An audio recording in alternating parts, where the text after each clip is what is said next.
Assalamualaikum warahmatullahi wabarakatuh. Kisah menyeramkan ini mengisahkan seorang pemuda penggali kubur di Madinah yang nekat mencuri barang-barang berharga dari jenazah, termasuk mengganggu jenazah gadis cantik yang baru saja dikubur. Kejadian itu membuat jenazah tersebut hidup kembali, dan ia menyampaikan pesan tak terduga kepada pemuda itu. Bagaimana kelanjutan kisahnya? Simak videonya sampai habis untuk mengetahui lebih lanjut. Sahabat beriman, dalam kitab Duratun Nasihin, karya Syekh Utsman bin Hasan bin Ahmad Asy-Syakir Al-Kaubawi, terdapat cerita tentang seorang pemuda di Madinah yang kerap mencuri barang-barang berharga dari mayat yang baru saja dikubur. Setiap kali proses pemakaman selesai dan keluarga meninggalkan kuburan, pemuda tersebut akan kembali menggali kuburan untuk mencuri barang berharga yang tersisa, bahkan tidak segan-segan untuk mengambil kain kafan jika dianggap berharga. Pada suatu ketika, terjadi kematian seorang gadis cantik. Seorang pemuda, seperti biasanya, menggali kuburan untuk gadis cantik tersebut. Setelah proses pemakaman selesai dan orang-orang yang mengantarkan jenazah pergi, pemuda itu menggali kuburan dan mengambil kain kafan gadis itu. Saat mengambil kain kafan, dia terpesona oleh kecantikan dan keelokan tubuh gadis itu, sehingga muncul keinginan untuk melakukan hal yang tak senonoh kepada jenazah itu.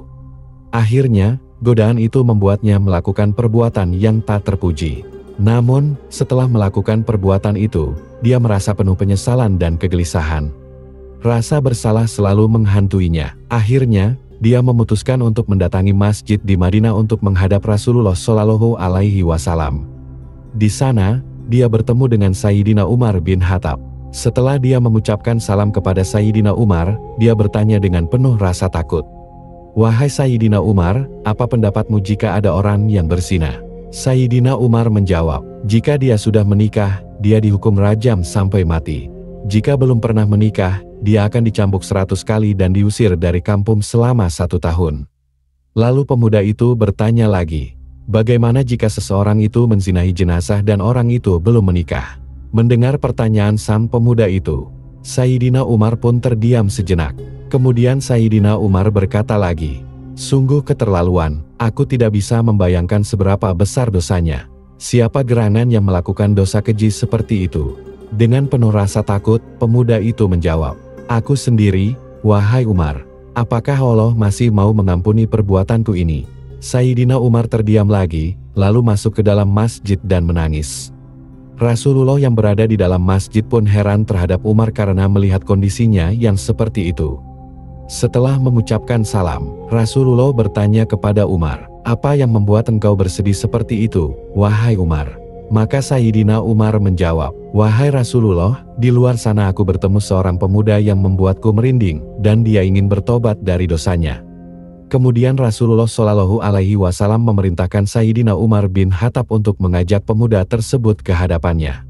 Pemuda tersebut menangis terseduh-seduh, sehingga membuat Rasulullah Shallallahu Alaihi Wasallam penasaran, dan bertanya, "Mengapa engkau menangis, wahai anak muda?"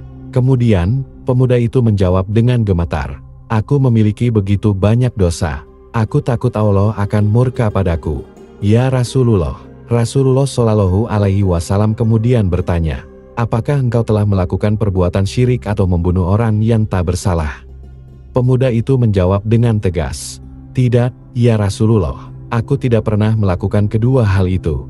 Rasulullah terus mencoba menghibur dan meyakinkannya, "Anak muda, ketahuilah bahwa Allah akan mengampuni dosamu, bahkan jika dosamu setinggi 7 langit dan bumi.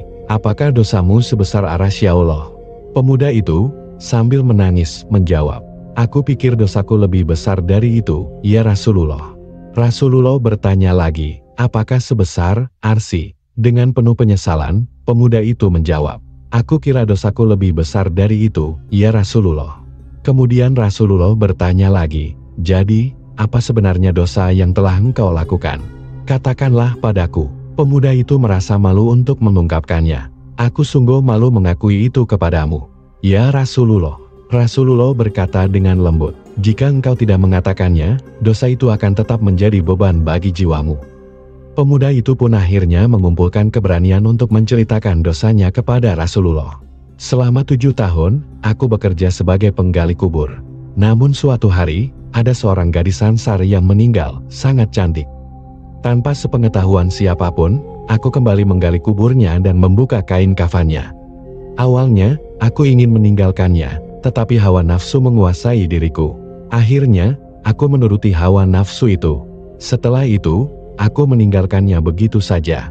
Namun, saat aku sudah beberapa langkah pergi, tiba-tiba jenazah itu bangkit dan berkata, "Celakalah engkau, wahai pemuda. Apakah engkau tidak malu kepada Allah yang akan membalasmu di hari kiamat, saat semua orang dimintai pertanggungan jawab? Engkau membiarkan aku terbuka dan terhina di hadapan Tuhanku." Mendengar pengakuan pemuda tersebut, Rasulullah Shallallahu Alaihi Wasallam dengan lembut bersabda, "Wahai pemuda, tempatmu seharusnya memanlah di neraka. Keluarlah dari sini, dan carilah tempat di mana kamu bisa bertobat dengan sungguh-sungguh kepada Allah." Pemuda itu meninggalkan tempat tersebut dengan hati yang hancur dan penuh penyesalan. Meskipun putus asa, dia masih berharap akan mendapat ampunan dari dosanya. Dia melangkah tanpa tujuan hingga akhirnya sampai di sebuah goa yang terletak di lereng gunung. Disitulah dia menangis dan merayu ampun kepada Allah Subhanahu wa Ta'ala. Dia berjanji akan bertobat dengan tulus dan tidak akan keluar dari goa tersebut sebelum Allah Subhanahu wa Ta'ala memberinya ampunan, dan dia berharap agar pesannya disampaikan oleh Rasulullah Shallallahu Alaihi Wasallam. Setelah 40 hari berada di dalam goa itu, tubuh dan wajah pemuda itu mengalami perubahan yang mencolok. Selama di goa, dia hanya bertahan hidup dengan memakan apapun yang bisa ditemuinya di sana. Dalam doanya, dia merayu, "Ya Allah, Engkaulah Tuhan Nabi Muhammad, Tuhan Nabi Adam, dan Hawa. Jika Engkau mengampuni dosaku, tolong sampaikanlah kepada Nabi Muhammad dan para sahabatnya. Tetapi jika Engkau menolak tobatku, bakarlah aku di dunia dan bebaskan aku dari siksa di akhirat. Aku tidak akan sanggup menanggung siksamu di akhirat." Sementara itu, Rasulullah menginginkan petunjuk langsung dari Allah mengenai peristiwa yang didengarnya dari pemuda tadi. Kemudian, Allah Subhanahu wa Ta'ala mengirim malaikat Jibril untuk berbicara dengan Rasulullah Shallallahu Alaihi Wasallam. Malaikat Jibril menyampaikan, "Wahai Muhammad, Allah memberikan salam kepadamu," dan Allah bertanya, "Apakah engkau yang menciptakan makhluk?" Rasulullah menjawab, "Allah lah yang menciptakan aku dan seluruh makhluk." Jibril melanjutkan, "Apakah engkau yang memberi rezeki kepada mereka? Apakah engkau yang menerima tobat mereka atau engkau yang menghukum mereka atas dosa?" Rasulullah menjawab, "Tidak, ya Jibril, hanya Allah yang memberikan rezeki kepada semua makhluknya. Maha suci Allah yang maha pemberi ampunan." Malaikat Jibril melanjutkan, "Wahai Muhammad, Allah berfirman, maafkanlah hambaku, karena aku telah mengampuninya." Mendengar itu, turunlah ayat yang artinya, "Dan orang-orang yang, apabila mengerjakan perbuatan keji atau menganiaya diri sendiri, mereka mengingat Allah, lalu memohon ampun terhadap dosa-dosa mereka. Dan siapa yang dapat mengampuni dosa selain Allah? Dan mereka tidak meneruskan perbuatan keji yang mereka lakukan itu, sedangkan mereka mengetahui." Al-Quran, Surat Ali Imran ayat 135. Kemudian, setelah itu, Rasulullah Shallallahu Alaihi Wasallam memanggil si pemuda dan memberitahukan kepadanya bahwa Allah Subhanahu wa Ta'ala telah mengampuni dosanya dan menerima tobatnya. Dan tidak lama kemudian, si pemuda pun meninggal dunia. Sahabat beriman yang dimuliakan Allah, sungguh menarik kisah ini. Sebuah kisah yang mengingatkan kita bahwa Allah Subhanahu wa Ta'ala maha luas ampunannya.